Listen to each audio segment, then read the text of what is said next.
Hey guys, how's it going? This is Mike here with another video. This one is going to be an account update. So let's go ahead and jump into it. I haven't been doing too many videos lately. I apologize for that. About a couple weeks ago I got very sick. I just wiped out, couldn't really do anything. Sick, so that was no fun, but I did get over that. I'm feeling nice and good now. After I started getting better, I was probably at about 70-ish%, on the mend, and we got hammered with work, so I actually got sick at a pretty convenient time where there was some downtime at the job, so that was fortunate. I could take some time off, heal up. But when I was starting to feel better, man, we got slammed. So I guess it was kind of good. I was able to make up for some of the hours I lost when I was sick.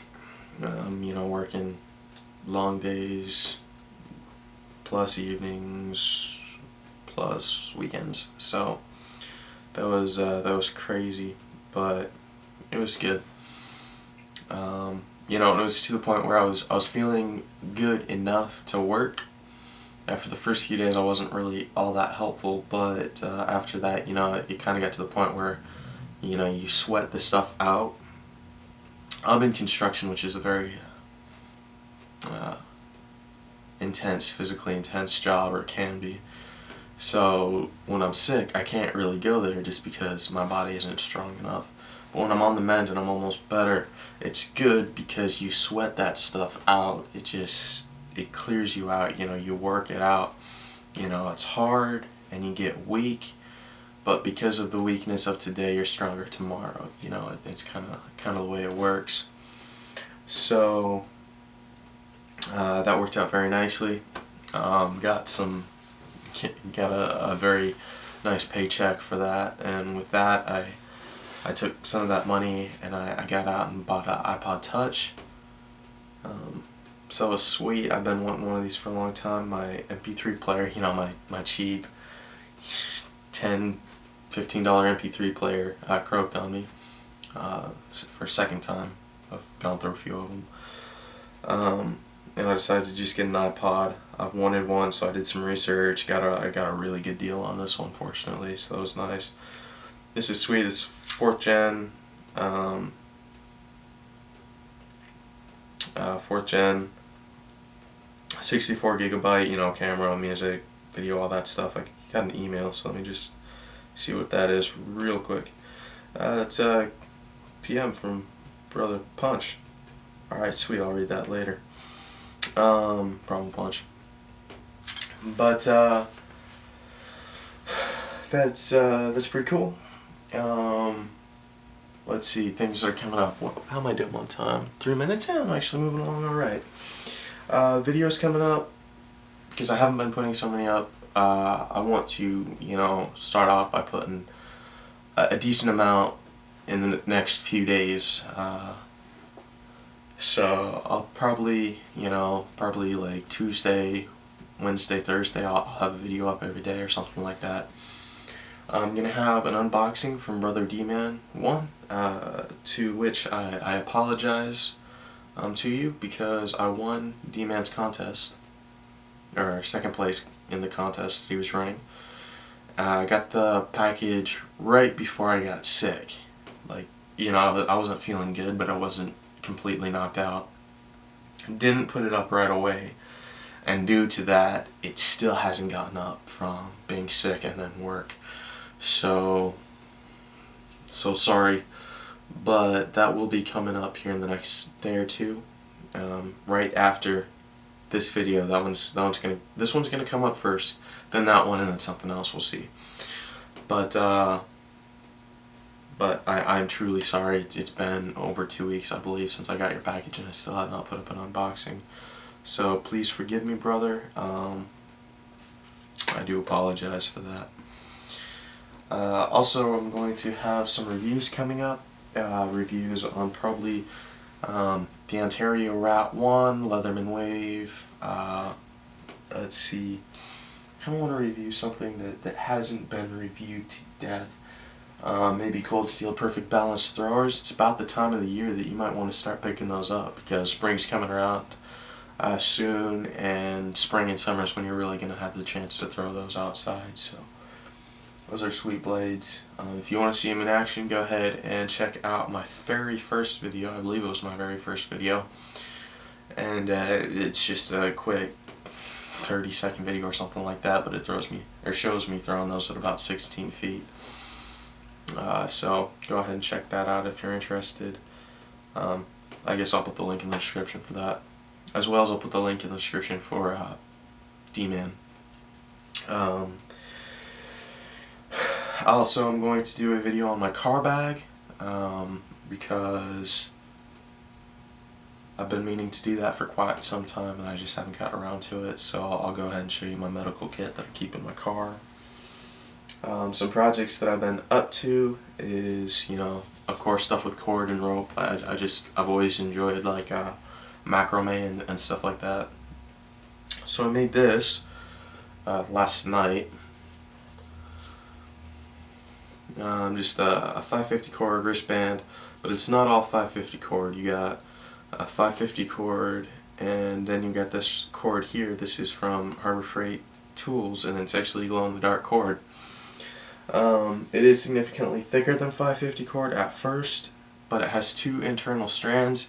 So you open it up, cut the two ends, grab some forceps, what I used, and pinch off one of those strands and that outer layer, and pull out the other strand, because if you leave one in and take one out, it makes it about the same thickness as 550 cord, so you can use them side by side, I found. So there you go.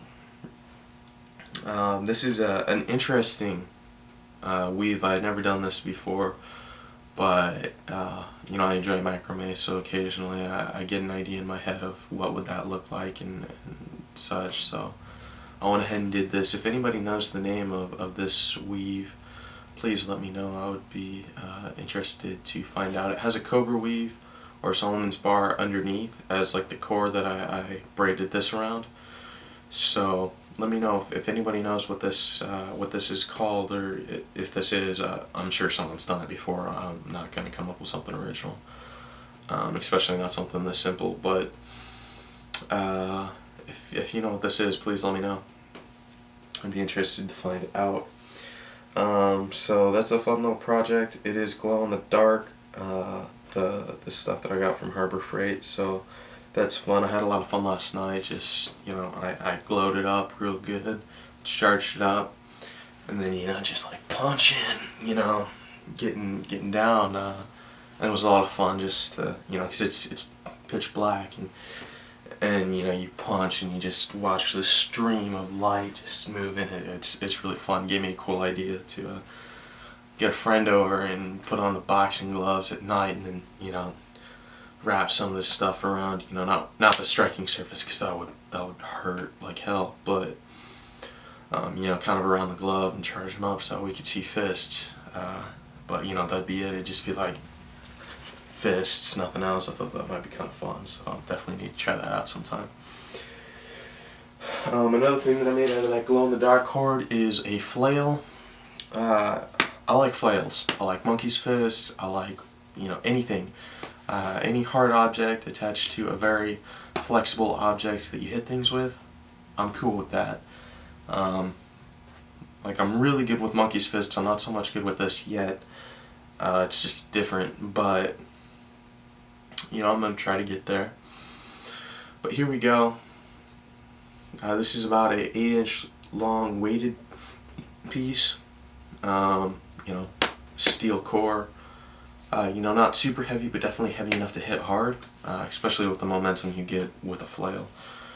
And then we got a 4-piece diamond braid for the, I can't break down the individual pieces of flail, but what would generally be the rope or the chain or whatever. This weighted end is a little bit decorative. I just had some fun with it, but we have a square knot and a square knot on this end, square knot on both ends with the exact same amount of stitches. that square knot moves into a barrel knot, which also has the exact same amount of stitches. And then we move into like a Solomon's bar or cobra weave, but instead of rotating sides, which way you stitch through, you just always do the same side, and it spins, it twists. So I got a clockwise twist and then a counterclockwise twist, which also have the same amount of stitches. So it just, I don't know, it's kind of cool looking, very busy, very unique.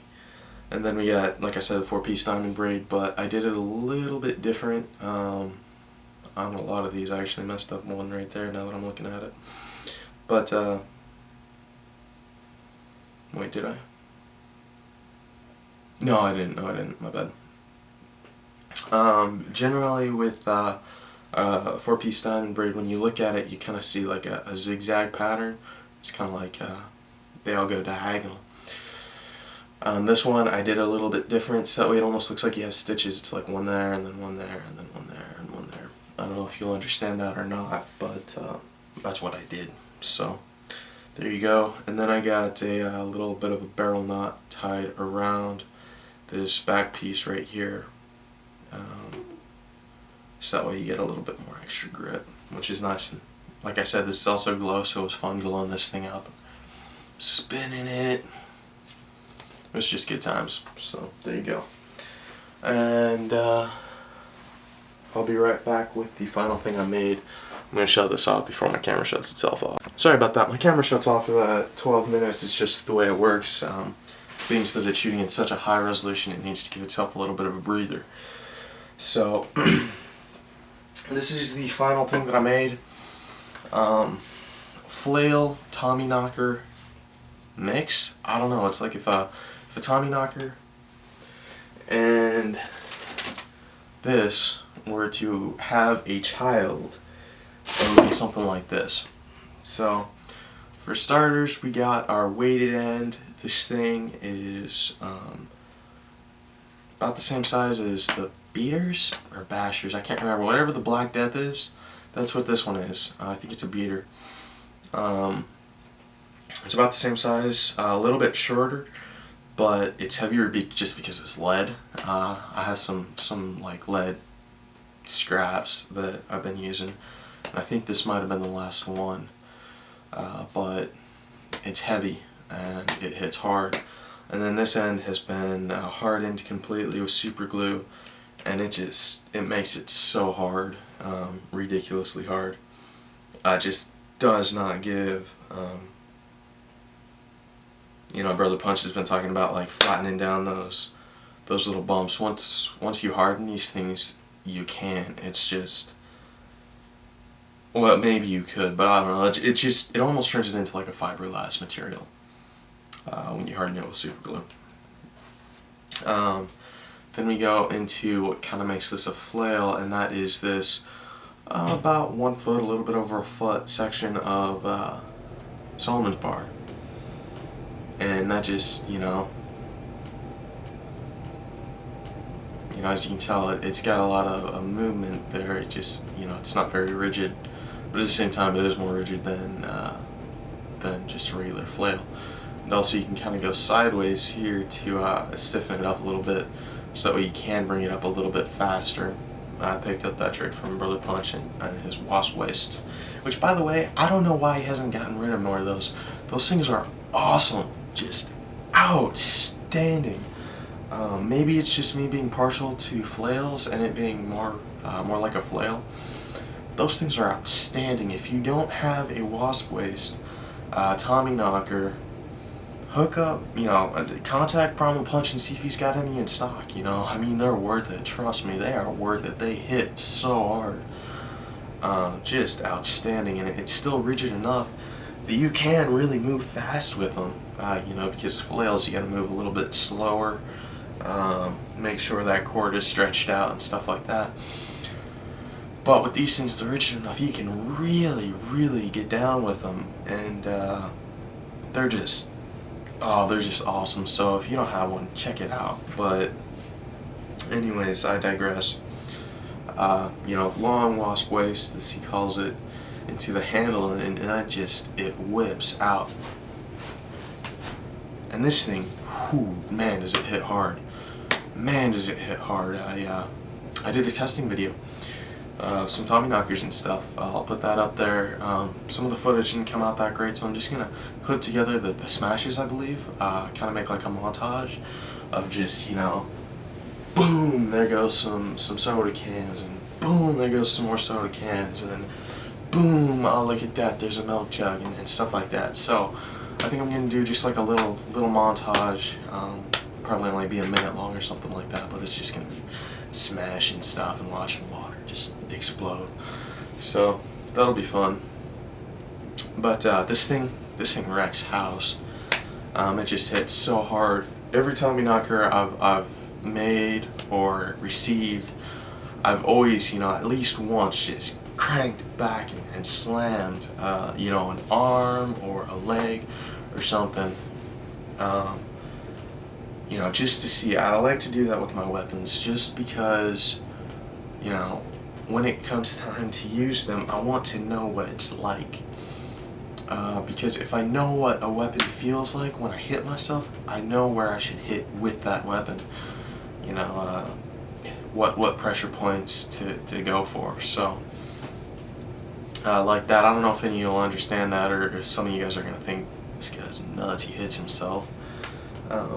But you know, I mean, it's some of the best testing you're gonna get is to actually first-hand experience what a weapon feels like. You know, of course, I don't do that with knives. I'm not like whing, counting myself and stuff like that. But you know, I have bruised myself. You know, just it's like that. You know, you just gotta find out. Call me crazy, call me stupid, call me whatever, but it's something I do. But I'm not going to do that with this one, just because I've never had a broken bone in my life, and I'd like to keep it that way. I don't know how I've never had a broken bone in my life. I should have many times, but I guess I've lucked out, so I'm not going to get my first broken / fractured bone from sheer stupidity. So no really wailing back and smacking myself with this sucker. Because I've seen what it did, and I hear it against a heavy bag, and I feel that power, and it's just crazy. But there you go. That's it. I hope you guys have a fantastic day. That'll wrap it up from me. Like I said, stay tuned. Videos will be coming out, I promise you. Yeah, that's it. So, God bless you all. I hope you have wonderful days, you know, wonderful weeks and wonderful lives. I wish nothing but the best for you and your families. And I'll talk to you next time.